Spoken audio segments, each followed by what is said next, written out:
ನಾಯಿಗಳು ಮನೆಗೆ ಬಂದರೆ ಧನಹಾನಿ ಖಂಡಿತ. ಇವುಗಳು ಮನೆಗೆ ಬಾರದಂತೆ ನೋಡಿಕೊಳ್ಳಿ. ಧಾರ್ಮಿಕ ನಂಬಿಕೆಗಳ ಪ್ರಕಾರ ಕೆಲವೊಂದು ಪ್ರಾಣಿ ಪಕ್ಷಿಗಳು ಮನೆಯನ್ನು ಪ್ರವೇಶಿಸುವುದರಿಂದ ಹಣದ ಸಮಸ್ಯೆಯನ್ನು, ಆರೋಗ್ಯದ ಸಮಸ್ಯೆಯನ್ನು ಮತ್ತು ನಕಾರಾತ್ಮಕ ಶಕ್ತಿಗಳ ಹಾವಳಿಯನ್ನು ಎದುರಿಸಬೇಕಾಗುತ್ತದೆ.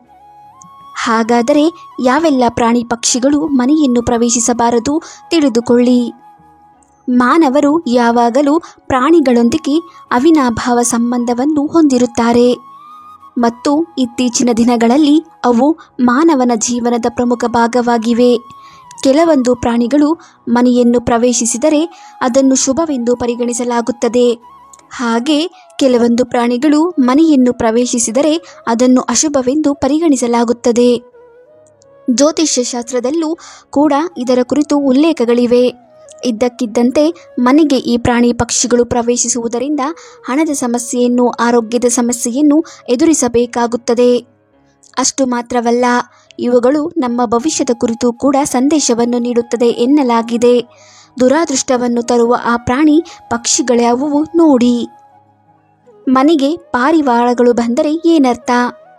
ಪಾರಿವಾಳವು ಶಾಂತ ಹಕ್ಕಿ ಎಂಬುದರಲ್ಲಿ ಸಂದೇಹವಿಲ್ಲ. ಆದರೆ ಧಾರ್ಮಿಕ ನಂಬಿಕೆಗಳ ಪ್ರಕಾರ ಮನೆಯಲ್ಲಿ ಪಾರಿವಾಳದ ಆಗಮನವನ್ನು ಅಸಹ್ಯವೆಂದು ಪರಿಗಣಿಸಲಾಗುತ್ತದೆ. ಮನೆಯಲ್ಲಿ ಪಾರಿವಾಳಗಳು ಗೂಡು ಕಟ್ಟಿದಾಗ ಅದು ಆ ಮನೆಗೆ ಹಾನಿಯನ್ನು ನೀಡುತ್ತವೆ.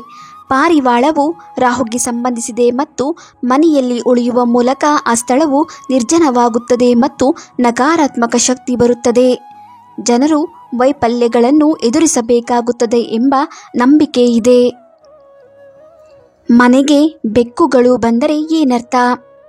ಬೆಕ್ಕು ಮನೆಯೊಳಗೆ ಬರುವುದು ಮಾತ್ರವಲ್ಲ, ಅವುಗಳ ಧ್ವನಿ ಕೂಡ ಕೆಟ್ಟದ್ದು ಎನ್ನುವ ನಂಬಿಕೆಯಿದೆ. ಬೆಕ್ಕನ್ನು ನಕಾರಾತ್ಮಕ ಶಕ್ತಿಯ ಸಂಕೇತವೆಂದು ಪರಿಗಣಿಸಲಾಗುತ್ತದೆ. ವಿಶೇಷವಾಗಿ ಕಪ್ಪು ಬೆಕ್ಕು. ಇದಕ್ಕೆ ಯಾವುದೇ ವೈಜ್ಞಾನಿಕ ಆಧಾರವಿಲ್ಲ. ಆದರೆ ನಂಬಿಕೆಗಳ ಪ್ರಕಾರ ಬೆಕ್ಕು ಎಂದಿಗೂ ಸಕಾರಾತ್ಮಕವಾಗಿ ಯೋಚಿಸುವುದಿಲ್ಲ. ಅವುಗಳು ತಾವು ನೆಲೆಯಾಗಿರುವ ಮನೆಯಲ್ಲಿ ಅಥವಾ ಸ್ಥಳದಲ್ಲಿ ಎಂದಿಗೂ ಕೆಟ್ಟದ್ದನ್ನು ಬಯಸುತ್ತವೆ. ಆದಾಗ್ಯೂ ಅನೇಕ ದೇಶಗಳಲ್ಲಿ ಬೆಕ್ಕನ್ನು ಸಕಾರಾತ್ಮಕವೆಂದು ಪರಿಗಣಿಸಲಾಗುತ್ತದೆ. ಮನೆಗೆ ರಣಹದ್ದು ಬಂದರೆ ಏನರ್ಥ? ರಣಹದ್ದು ಸಹ ಶುಭವೆಂದು ಪರಿಗಣಿಸಲಾಗುವುದಿಲ್ಲ. ರಣಹದ್ದು ಸತ್ತ ಜೀವಿಗಳನ್ನು ತಿನ್ನುತ್ತದೆ. ಆದ್ದರಿಂದ ಇದನ್ನು ದುರುದ್ದೇಶಪೂರಿತ ಪಕ್ಷಿ ಎಂದು ಪರಿಗಣಿಸಲಾಗುತ್ತದೆ. ರಣಹದ್ದುಗಳು ಯಾವ ಮನೆಯಲ್ಲಿ ವಾಸವಾಗಿರುತ್ತವೆಯೋ ಆ ಮನೆ ಎಂದಿಗೂ ಬೆಳೆಯಲು ಸಾಧ್ಯವಿಲ್ಲ.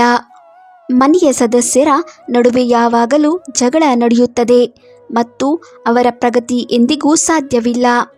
ಆ ಮನೆಯಲ್ಲಿನ ಧನಾತ್ಮಕ ಶಕ್ತಿ ನಾಶವಾಗುತ್ತದೆ ಮತ್ತು ಹಣದ ಸಮಸ್ಯೆಯನ್ನು ಕೂಡ ಎದುರಿಸಬೇಕಾಗುತ್ತದೆ.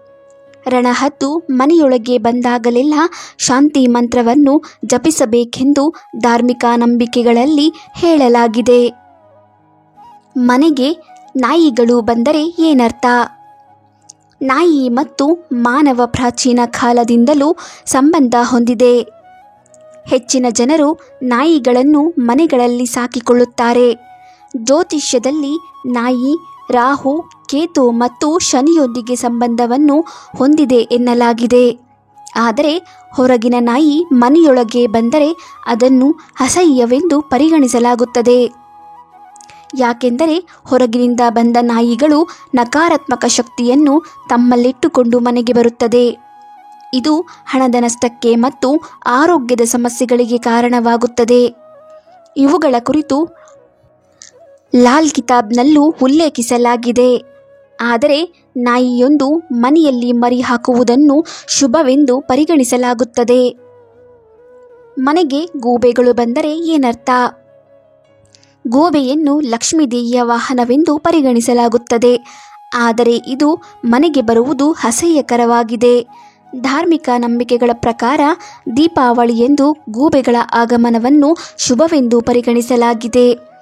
ದೀಪಾವಳಿಯಂದು ಇದು ಲಕ್ಷ್ಮೀದೇವಿಯ ಆಗಮನವನ್ನು ಸೂಚಿಸುತ್ತದೆ.